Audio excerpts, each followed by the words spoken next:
하나님의 열심이라는 제목으로 함께 하나님의 말씀을 나누도록 하겠습니다. 오늘 본문은 소위 다윗 언약이라고 하는 잘 알려진 이야기가 기록되어 있습니다. 하나님께서 다윗의 집에 대하여 약속하신 장면을 기록하고 있는데, 특별히 이 다윗 언약은 사무엘 하뿐만 아니라 사무엘서 전체의 중심이자 구약 성경 전체의 중심 메시지이기도 합니다. 오늘 본문은 크게 세 부분으로 나눌 수가 있는데, 첫 번째는 1절부터 7절까지는 하나님의 성전을 건축하고 싶은 다윗과 거절하시는 이유에 대해 기록하고 있고요. 8절부터 17절까지는 다윗 왕국에 대한 하나님의 약속을 기록하고 있습니다. 마지막 세 번째 18절부터 29절까지는 하나님께서 보여주신 이 계시를 통해서 하나님의 뜻을 깨닫게 된 다윗이 하나님 앞에 겸손하게 기도하는 내용으로 기록되어 있습니다. 우리는 사무엘하 7장에 기록된 이 다윗 언약을 이해할 때 바로 앞장이죠. 사무엘하 6장에서 살펴본 베레스 우사 사건이 주는 이 교훈의 연속 선상에서 이 본문 메시지를 이해해야 바르게 이해할 수가 있습니다. 베레스 우사는 하나님께서 우사를 치셨다라는 말입니다. 다윗은 하나님의 궤를 다윗성으로 옮기고자 했습니다. 정예군 3만 명을 모으고 새 수레를 준비하여서 궤를 옮기고자 했으나 갑자기 소가 날뛰는 바람에 쓰러질 뻔한 이 여호와의 궤를 붙들었던 우사는 그 자리에서 죽게 됩니다. 이 베레스 우사 사건을 통해서 하나님께서 우리에게 주시는 영적인 교훈은 무엇이었습니까? 열심이 중요한 것이 아니라 하나님께서 기뻐하시는 방법대로 해야 한다라는 것이었습니다. 또한 하나님은 인간의 열심과 헌신에 따라서 상황과 환경에 따라서 말과 행동을 달리하시는 표리부동하시는 하나님이 아니라 하나님께서 정하신 방법과 계획대로 끝까지 올곧게 일하시는 하나님이심을 우리는 확인했습니다. 오늘 본문도 마찬가지로 하나님은 과연 어떠한 분이신가? 인간의 생각과 계획을 넘어 하나님의 선하신 뜻대로 우리의 삶을 인도하시는 전능하신 창조주 하나님이심을 선언하고 있습니다. 오늘 본문 1절을 보시면 당시 상황과 배경을 이렇게 설명해 주고 있습니다. 여호와께서 주위의 모든 원수를 무찌르사 왕으로 궁에 평안히 살게 하신 때에, 다윗이 이스라엘 통합 왕 위에 오르게 되면서 다윗의 왕권이 확립되고 이스라엘이 더욱 견고하게 세워져서 평안한 시기를 맞이하게 됩니다. 다윗이 평안을 누리기까지 다윗의 인생은 얼마나 살얼음판 같았습니까? 골리앗을 무너뜨리며 승리했던 그 기쁨도 잠시 도망자의 삶을 살아야 했고요. 죽음의 위기들을 수차례 넘겨야만 했습니다. 단 한 번만 겪어도 낙심하고 절망할 만한 비참한 일들을 다윗은 여러 차례 겪었습니다. 다윗의 인생은 바람잘 날이 없었습니다. 그런 다윗이 지금 이스라엘의 통합 왕이 되어서 평안을 누리고 있다라고 말합니다. 다윗에게도 이런 평안의 시기가 오는구나 감격스럽기까지 합니다. 다윗이 이런 평안을 누릴 수 있었던 것은 말과 병거를 많이 모아서 강한 군사력을 소유해서가 아니었습니다. 1절에서 분명하게 밝히고 있듯이 하나님께서 주위의 모든 원수들을 무찔러 주셨기 때문입니다. 사무엘하 5장 10절에도 만군의 하나님 여호와께서 함께 계시니 다윗이 점점 강성하여 가니라 그랬습니다. 즉 다윗의 평안은 전적인 하나님의 은혜요, 하나님의 선물로 주어진 것입니다. 이것은 오직 하나님만이 성도들에게 주실 수 있는 참되고도 귀한 복입니다. 여러분이 잘 아시는 찬송가 중에 예수가 거느리시니라는 찬송가가 있습니다. 1절 가사를 보면 이렇게 되어 있습니다. 예수가 거느리시니 즐겁고 평안하구나, 주야에 자고 깨는 것 예수가 거느리시네. 인간이 행복하고 평안한 삶을 살아가기 위해서는 마치 물고기가 물속 안에 거하고 나무 뿌리가 땅속 깊이 뿌리를 내야 하는 것처럼, 마찬가지로 우리도 하나님께서 함께 하심을 믿고 누리며 나아갈 때에 다른 말로 우리의 삶을 하나님의 은혜로 가득 채우게 될 때에 우리는 비로소 평안한 삶을 살아갈 수 있음을 믿으시길 바랍니다. 평안한 시기라고 하면 우리는 떠오르는 몇 가지 이미지들이 있습니다. 배도 부르고요, 등도 따숩고요, 어떤 여유로운 장면들을 우리는 떠올릴 수가 있습니다. 여러분, 보통 인간이 평안할 때, 어떤 문제도 없을 때 어떤 생각을 하게 됩니까? 어떻게 하면 이 행복을 길게 누릴 수 있을까 고민하지 않습니까? 어떻게 하면 다른 사람보다 더 많은 것을 소유해서 내가 더 행복한 삶을 살아갈 수 있을까를 고민합니다. 안타깝게도 가장 평안한 시기에 누군가의 유혹에 빠지기도 하고요, 유명세를 얻은 이 연예인들이 순간 잘못된 선택으로 연예계를 떠나게 되는 일들을 우리는 매스컴을 통해서 어렵지 않게 볼 수가 있습니다. 그러나 이런 이야기는 비단 몇몇 연예인들만의 이야기가 아닐 것입니다. 우리에게도 충분히 일어날 수 있는 일이고 언제든 일어날 수 있는 일이기에 항상 깨어 있어야 하고 순간순간마다 우리를 도우시는 하나님의 은혜를 구하며 살아가야 할 것입니다. 그런데 여러분, 다윗은 평안할 때에 어떤 생각을 했는지 아십니까? 다윗 자신이 아니라 하나님을 의식했습니다. 견고하게 세워진 자신의 왕위에서 앞으로 내가 얼마나 더 행복하게 살아갈 수 있을까? 얼마나 이 행복이 유지될 수 있을까? 자아도취한 것이 아니라 하나님을 먼저 생각했습니다. 다윗 자신을 둘러싸고 있는, 또 이스라엘을 둘러싸고 있는 이 모든 평안과 기쁨들이 하나님의 은혜라는 사실을 다윗은 알고 있었습니다. 다윗은 하나님을 위해서 무언가를 해드리고 싶었습니다. 이것이 순수한 다윗의 마음이었습니다. 2절과 3절 말씀을 함께 보겠습니다. 우리 같이 2절과 3절 말씀을 읽어보도록 하겠습니다. 시작. 다윗 왕이 선지자 나단에게 이르되 볼지어다 나는 백향목 궁에 살거늘 하나님의 궤는 휘장 가운데에 있도다. 나단이 왕께 아뢰되 여호와께서 왕과 함께 계시니 마음에 있는 모든 것을 행하소서 하니라. 아멘. 여러분, 다윗은 백향목 궁에 거하면서 무슨 생각을 했습니까? 나는 이렇게 의리의리하고 멋진 백향목 궁에서 평안하게 살고 있는데 하나님의 궤는 휘장 가운데 방치되어 있구나. 그러면 안 되는데, 하나님을 위해서 내가 성전을 지어드려야겠다라고 생각했습니다. 다윗은 자신의 행복과 안위에 취해 있기보다 하나님의 영광을 먼저 구하고 있습니다. 고대 왕들이 자신들이 섬기는 신을 기리는 목적으로 왕이 되자마자 신전을 짓는 일은 자주 있는 일이었습니다. 신전을 지으면서 뭘 기대했을까요?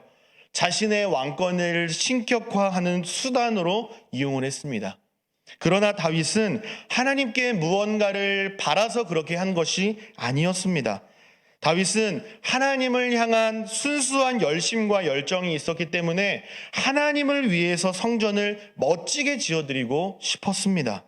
나단 선지자도 다윗의 의견을 지지합니다. 여호와 하나님께서 왕과 함께 하시니 마음에 있는 모든 일을 행하소서. 이 모든 것이 하나님을 위한 일이기 때문에 당연히 오케이입니다.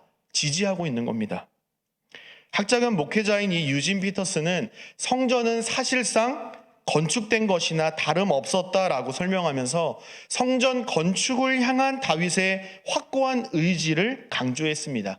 이제 행동으로만 옮기기만 하면 모든 일이 일사천리로 다 진행될 것만 같습니다. 그런데 그렇지가 않습니다. 다윗과 나단이 놓쳤던 아주 중요한 것이 있었습니다. 여러분, 그게 무엇인지 아십니까? 하나님의 생각도 오케이입니까? 하나님의 뜻을 묻지 않았습니다. 물론 우리가 살아가다 보면 하나님의 뜻을 묻지 않고도 당연히 해야 하는 일들이 존재하기도 합니다. 그럼에도 불구하고 우리는 하나님의 뜻과 하나님의 생각을 먼저 묻는 자세가 필요합니다. 왜냐하면 하나님께 뜻을 묻는다라는 것이 우리가 곧 하나님을 신뢰하는가 그렇지 않은가를 드러내는 하나의 증거이기 때문에 그렇습니다.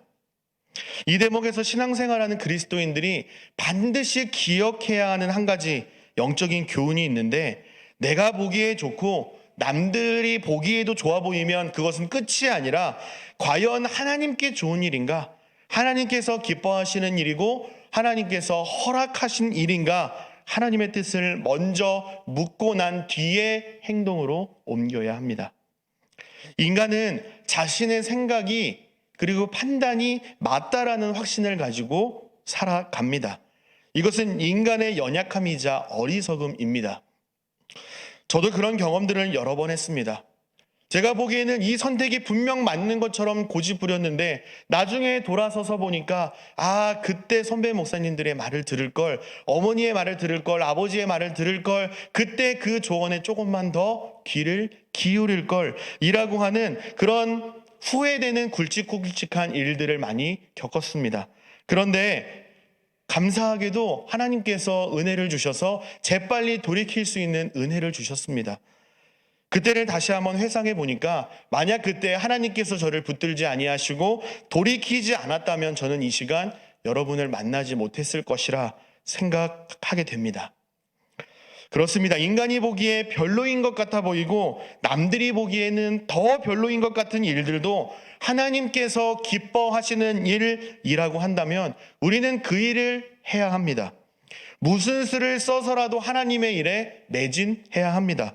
그러나 반대로 내가 보기에 그럴싸해 보이고 남들이 나의 의견을 지지해주고 칭찬해줄 뿐만 아니라 적극적으로 지원해준다 할지라도 하나님께서 No, 아니라고 하시면 우리는 그 일을 당장 멈출 수 있는 믿음도 필요합니다. 하나님의 뜻을 먼저 구하는 것이 저와 여러분에게 가장 중요한 일이자 안전한 일이라는 사실을 여러분 믿으실 수 있기를 바랍니다. 만약 우리가 이 사실을 놓쳐버리게 된다면 아무리 계획과 목적이 선해도 안 하느니만 못한 일이 될 수도 있습니다. 우리가 반드시 기억해야 할 영적인 교훈 한 가지가 더 있습니다.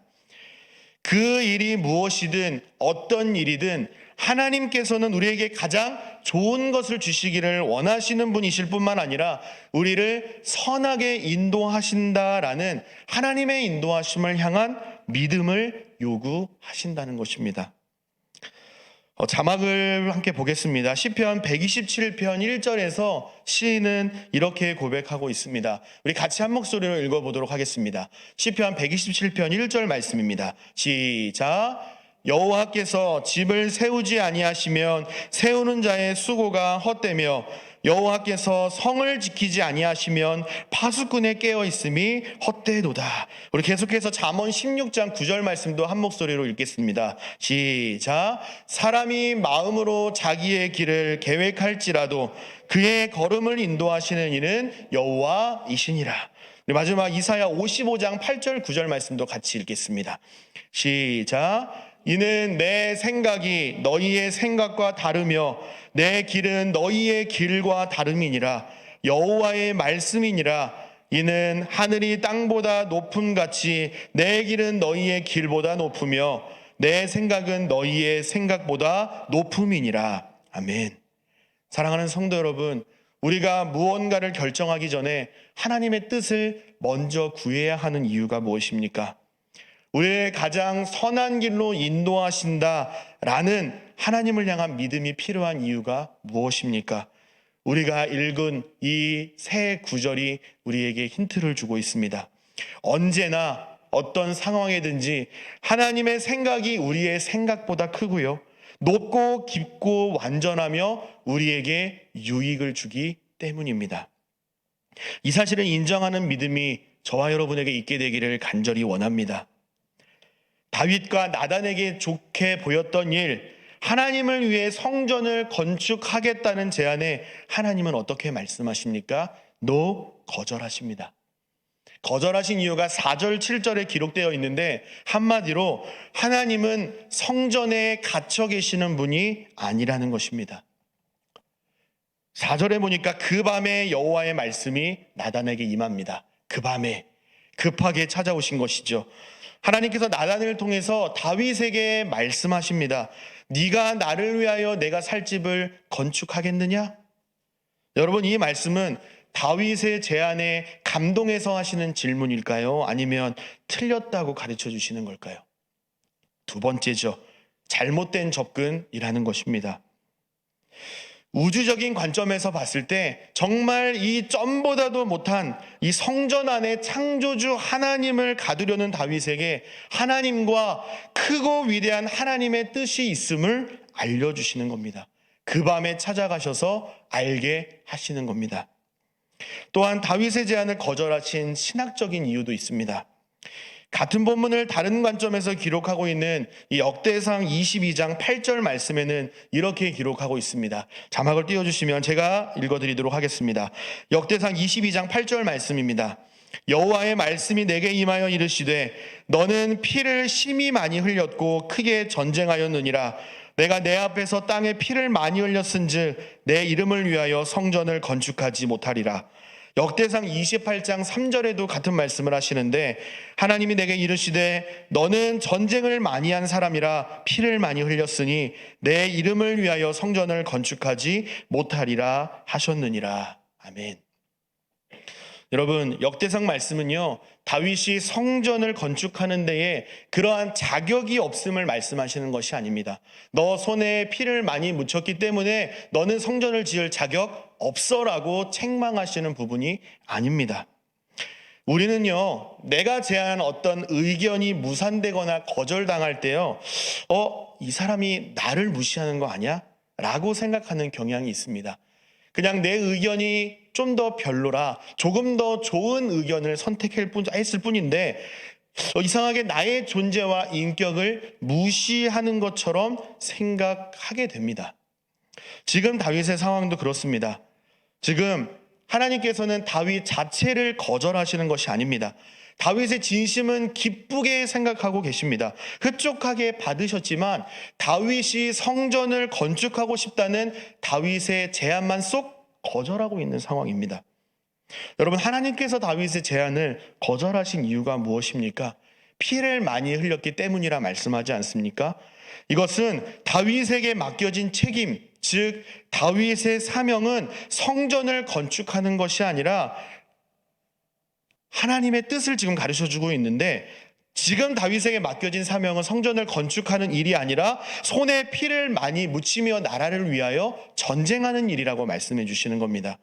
너가 해야 할 일은 이스라엘의 대적들과 싸워서 이스라엘을 지키고 나라를 견고하게 세워서 하나님의 영광을 드러내는 사명을 다윗에게 맡기셨다라는 것입니다. 사랑하는 성도 여러분, 다윗은 하나님을 위해서 순수한 의도를 가지고 여호와 하나님께서 거하실 거대한 성전을 짓기를 원했습니다. 그러나 하나님은 다윗의 생각과 달랐습니다. 하나님은 다윗이 생각한 것보다 훨씬 더 크고 초월적인 분이십니다. 하나님은 성전에 갇혀 계시는 하나님이 아니라 어딘가에 갇히셔서 누군가의 통제를 받으시는 분이 아니라 무소부재하신 하나님이십니다. 여러분, 무소부재는요, 아니 계신 곳이 없으신 하나님이라는 뜻입니다.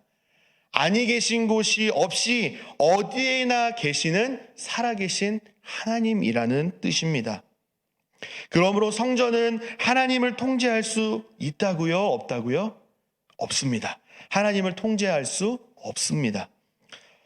이 세상의 임금은 마귀요, 이 세상은 악한 마귀에게 속해 있다라고 말합니다. 하지만 심판의 때가 이르면 이 세상의 악한 마귀는 모두 쫓겨날 것이라 예수님은 말씀하셨습니다. 그렇습니다. 이 세상에 일어나는 모든 일은 하나님을 통과해야 합니다. 이 세상에 일어나는 모든 일은 우리가 이해되지 않아도 또 이해돼도 이 모든 것이 다 하나님께서 허락하신 일입니다. 세상 만사가 하나님의 손에 달려있고 하나님의 주권에 달려 있습니다. 자신의 크신 뜻대로 섬세하게 일하시는 하나님의 손길을 발견하실 수 있기를 원합니다. 혹 내 계획과 생각을 막으시려는 이 하나님 앞에 우리는 불편한 마음이 들 수도 있습니다. 왜 내 계획과 내 생각을 막으시지? 하나님 나 싫어하시는 거 아닌가? 의심이 찾아올 수도 있고요. 때로는 서운한 마음이 들 수도 있습니다. 그러나 그것은 하나님이 나를 거절하신 것이 아니라, 인간 이성민 존재 자체를 거절하신 것이 아니라 인간 이성민을 향한 또 다른 계획을 갖고 계신다는 증거로 우리는 이해해야 합니다. 하나님은 여러분을 싫어하시지 않습니다. 도리어 하나님이 여러분을 사랑하십니다. 여러분, 그러기 위해서 우리는 어떻게 해야 할까요? 살아가면서 하나님의 뜻을 구하되 간절히 구해야 합니다. 하나님의 뜻을 믿고 온전히 신뢰할 수 있어야 합니다. 하나님의 은혜를 구하고 믿음으로 순종해야 합니다. 또한 우리에게 맡겨주신 이 신앙의 책임과 의무와 사명을 잘 감당해야 합니다. 간절히 바라기는 우리에게 사명을 주시고 사명을 감당할 수 있는 힘을 주시는 우리 하나님, 저와 여러분을 선하게 인도하실 창조주 하나님만을 신뢰함으로 하나님과 교회와 우리 천산의 성도들을 위해 귀하게 쓰임받는, 또 헌신하는 저와 여러분 되시기를 주님의 이름으로 축복합니다. 이제 8절 이하의 내용을 함께 살펴보기를 원합니다. 1절부터 7절까지가 하나님을 위해 성전을 건축하고자 하는 이 다윗의 소원과 하나님의 거절에 대한 이야기를 우리가 함께 살펴보았습니다. 이제 8절부터 17절까지는 하나님께서 다윗 왕국에 대하여 언약하시는 내용이 기록되어 있습니다. 마치 이 지금 다윗과 하나님의 모습을 제가 어떤 상황을 예로 들어서 가정에서 한번 설명해 드려 보겠습니다. 어떤 상황이냐면 오늘 맛있는 거 사드릴 테니까 부모님께 같이 식사하자고 하는 이 상황을 한번 가정해 보겠습니다. 오늘 제가 맛있는 거 사드릴 테니까 뭐든지 고르세요 라고 이야기했습니다. 그런데 부모님께서 이런 말씀을 하시는 거예요. 아유, 너가 돈이 어디 있다 그러니, 힘들게 일해서 번 돈인데, 아유, 됐다. 마음만으로 충분히 고맙다. 너가 좋아하는 반찬에 따뜻한 밥 해놓을 테니까 주말에 와서 밥 한 끼 먹고 가거라. 늘 고생 많다. 사랑한다. 라고 말씀하시는 겁니다. 마치 이 8절부터 17절까지 다윗과 하나님의 모습이 마치 이런 상황이 아닌가 생각해 보았습니다. 하나님을 위해 성전을 건축해 드리고 싶다는 이 다윗과 다윗의 진심은 받으셨으나 그의 뜻은 거절하신, 그보다 더 크신 계획을 갖고 계신 하나님께서 다윗을 위해, 다윗을 통해 이루실 더 크고 위대한 하나님의 계획을 지금 약속해 주시는 겁니다. 그 약속의 내용들이 7절부터 13절까지 기록되어 있는데 이 약속을 다윗 언약이라고 합니다. 다윗 언약을 한마디로 요약을 해본다면, 너희가 나를 위해 집을 지을 것이 아니라 하나님인 내가 너희를 위해 집을 지어줄 것이다 라고 말씀하시는 겁니다. 여러분, 그런데 우리가 잘 알고 있는 것처럼 다윗은 지금 어디에 있습니까? 백향목 궁에서 평안을 누리며 잘 살아가고 있습니다. 그런데 하나님은 다윗을 위해서 또 다른 집을 지어주시겠다니요? 무슨 말씀을 하시는 걸까요? 11절 우리 하반절, 여호와가 또 내게 이르노니 부분 찾으셨습니까? 11절 하반절, 여호와가 또 내게 이르노니부터 우리 13절까지의 말씀을 함께 한 목소리로 읽어보도록 하겠습니다. 함께 읽습니다. 시작. 여호와가 또 내게 이르노니, 여호와가 너를 위하여 집을 짓고 내 수완이 차서 내 조상들과 함께 누울 때에 내가 내 몸에서 날 내 씨를 내 뒤에 세워 그의 나라를 견고하게 하리라. 그는 내 이름을 위하여 집을 건축할 것이요 나는 그의 나라 왕위를 영원히 견고하게 하리라. 아멘. 내 조상들과 함께 누울 때에, 이 말은 다윗이 이 땅에서 수완이 다 차서 죽음을 앞둔 때를 말합니다. 그리고 여기서 집은 가문이나 후손을 지칭합니다. 즉 다윗 언약은 다윗의 몸에서 날 씨 솔로몬을 통해서 그의 왕위를 더욱 견고하게 하시겠다고 약속하시는 겁니다. 인간의 좁은 관점으로 볼 때 인간은 어떤 복을 원합니까? 내가 언제든지 필요할 때 당장이라도 바로 꺼내 쓸 수 있는 복을 원할 때가 많습니다. 영적인 복보다 세상적인 복을 원할 때가 더 많습니다. 여러분, 아무리 견고한 나라라고 하더라도 세상 나라는 흔들리고 쇠할 수밖에 없습니다. 그러나 영원한 나라는 이 세상에 존재하지 않습니다. 오직 하나님께서 다스리시고 통치하시는 영원한 하나님의 나라만 영원히 존재합니다.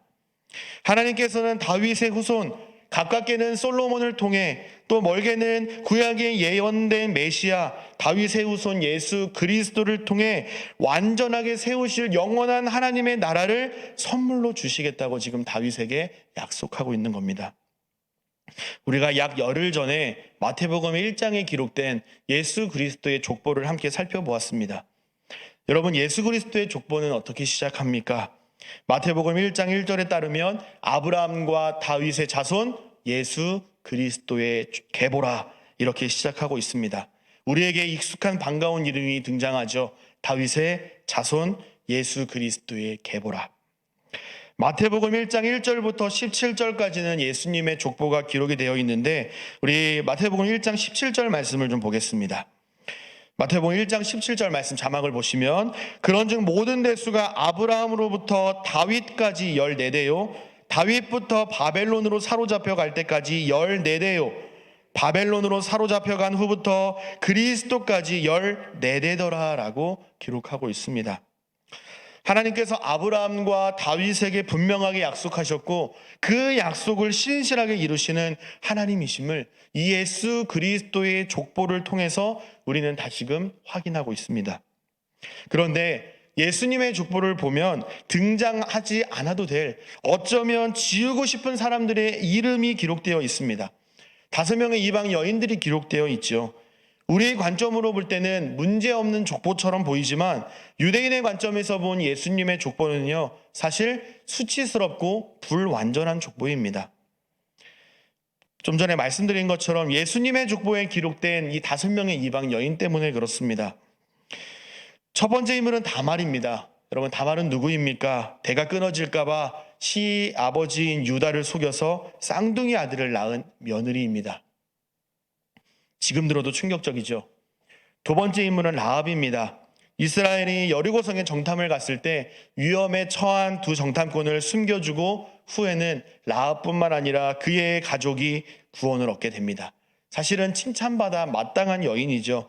그러나 라합은 이방 여인이자 기생이었습니다.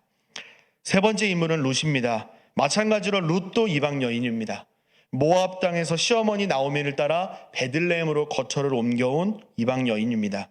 네 번째 인물은 우리아의 아내요. 다섯 번째 인물은 동정녀 마리아입니다. 여러분, 이 5명의 이방 여인이 예수 그리스도의 족보에 기록된 이유가 무엇일까요? 감추고 싶고 지우고 싶은 수치스러운 역사가 분명한데 그럼에도 불구하고 예수님의 족보에 기록한 이유가 무엇일까요? 첫째는요, 이 모든 것이 사실이기 때문에 그렇습니다. 실제로 일어난 이스라엘의 역사이기 때문에 지울 수가 없었습니다. 이와 같은 이스라엘 역사가 우리에게 가르쳐주는 것은 무엇입니까? 아브라함부터 다윗에 이르기까지 시간이 흘러 예수 그리스도께서 이 땅 가운데 인간의 몸으로 오시기까지 인간의 구원과 하나님의 약속을 이루기 위한 하나님의 열심과 의지가 있었기 때문에 우리의 구원이 가능케 되었노라 가르쳐주고 있는 겁니다. 그래서 구원은 우리가 어떠한 자격과 기준을 통과한 자만 획득하는 것이 아니라 전적인 하나님의 은혜요, 하나님의 선물이라고 말하는 것입니다. 그래서 구원은 전적인 하나님의 영역이기에 누가 구원을 받았다, 받지 않았다라고 우리는 판단할 수 없고요. 어떻게 하면 구원을 받을 수 있는지는 분명히 알 수 있지만 어떻게 하면 구원받을 수 없는지는 우리는 잘 모릅니다.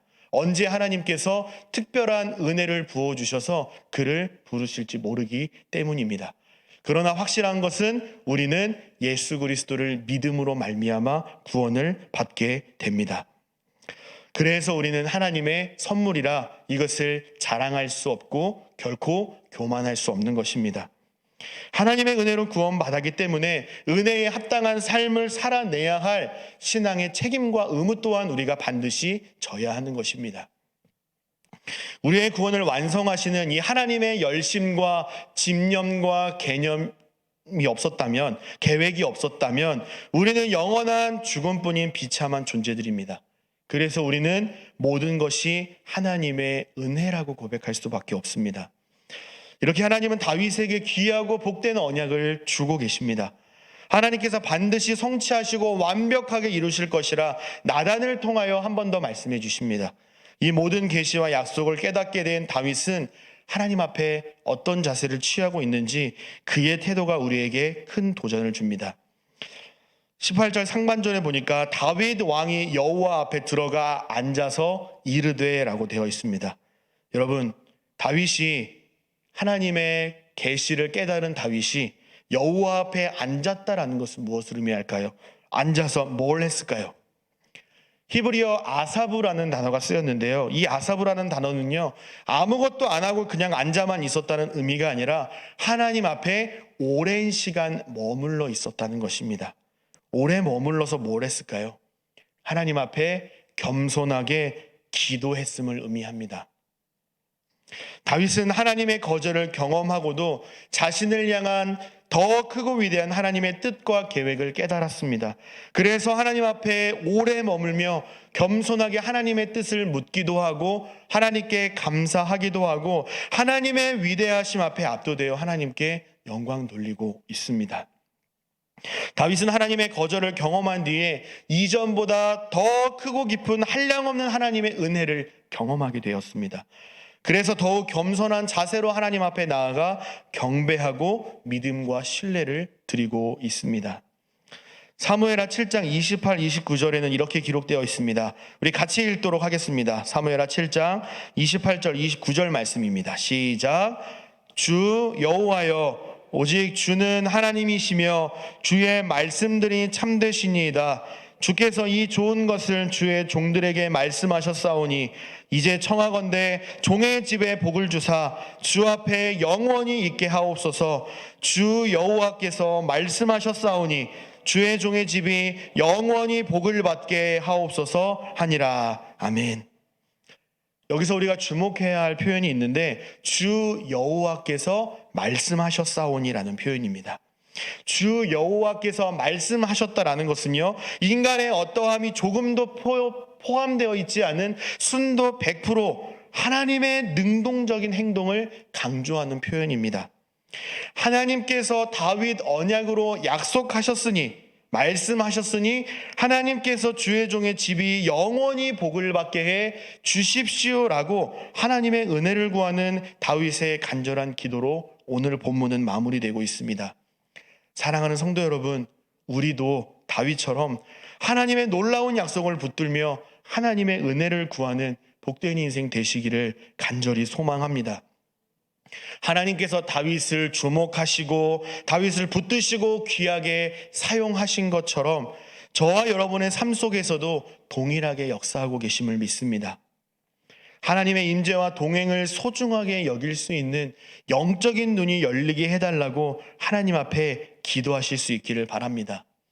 하나님과 밤새 싸워 하나님을 이긴 자가 되어서 움켜진 자라는 뜻의 야곱이 이 야곱의 이름을 벗어버리고 주님만을 신뢰하며 믿음으로 살아가는 이스라엘로 변화된 것처럼 이러한 영적인 변화들이 각 개인과 가정과 우리 교회 공동체 안에 풍성하게 나타나게 되기를 소망합니다.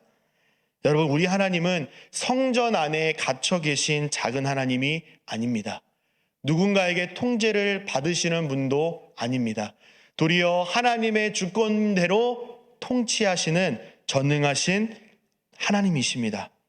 이 세상을 창조하시고 섭리하시고 다스리시는 무소부재하신 전능하신 하나님이 저와 여러분의 아버지가 되신다는 사실을 기억하시기를 바랍니다. 하나님의 크신 사랑과 은혜를 받았음에도 불구하고 그 구원의 은혜를 받았음에도 불구하고 십자가의 은혜를 망각하며 살아가고 크신 하나님을 인간 수준으로 이해하고 하나님보다 세상을 더 좋아하고 세상에서 너무 쉽게 타협하고 하나님의 뜻보다 나의 평안과 안위를 먼저 생각하고 힘든 일이 있을 때만 하나님 앞에 나와 투정 부리는 우리를 책망하지 않으시고 모든 것을 용납하시며 하나님의 열심으로 우리를 붙드시고 선하게 인도하시는 하나님이시라 오늘 본문은 우리에게 말씀하고 있습니다. 우리를 향하신 하나님의 변함없는 열심이 우리가 이 시대를 믿음으로 살아갈 수 있는 용기를 주시는 줄 믿습니다. 주의 종의 집이 영원히 복을 받게 하옵소서. 주의 종의 집이 영원히 복을 받게 하옵소서. 다윗이 구한 이 간절한 기도 제목이 저와 여러분의 기도 제목이 되기를 주님의 이름으로 간절히 축복합니다. 오늘 하나님께서 우리에게 주신 말씀 붙들고 함께 통성으로 기도하기 원합니다.